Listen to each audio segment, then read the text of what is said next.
Now picking up where the video dropped off last time. Again, apologize for that. All right, so we've got the square root of x minus x squared. We want to see where they're equal. We've already established that they're equal at 0, but let's see where else they're equal.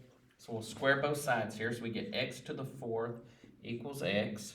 So x to the fourth minus x equals 0. Factoring out an x cubed minus 1 equals 0. So we get x equals 0, which of course we established earlier. This is just us looking at this algebraically. And then x equals 1, being this point right here. So we're going to be going from 0 to 1 of this. So let's take the integral here. All right.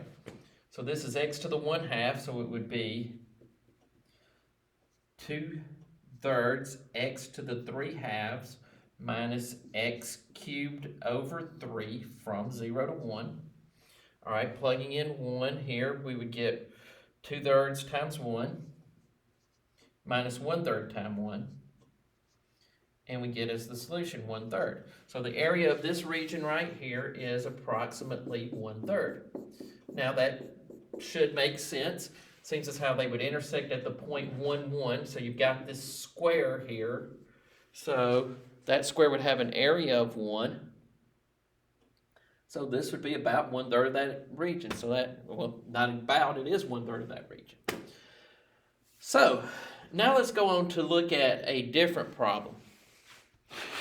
And this was, we're going to look at just a little bit differently. I've got these lines actually drawn in here incorrectly. This is set up into two different regions here. First off, we've got the line, or the curve, x to the 2/3, and we've got that right here. And then the other equation is g of x equals x minus 4, which would be this line right here. Now, we just want to know the area inside of quadrant 1.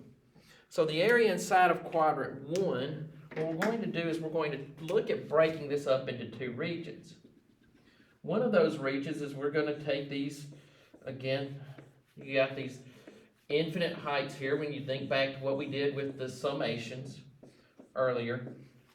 And then we've got the heights here as well. You got an infinite number of them again.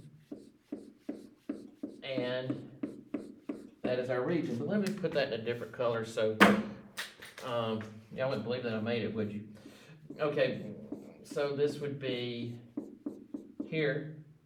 So this is what we're looking at. Well, this first region right here is going to be from 0 to 4. And if you look at the integral from 0 to 4, it only, the line x minus 4 has absolutely nothing to do with it. This region right here, the only thing that has anything to do with it is that x to the 2/3. So from 0 to 4, we're going to have x to the 2/3 dx. All right, now from here, the second part of the region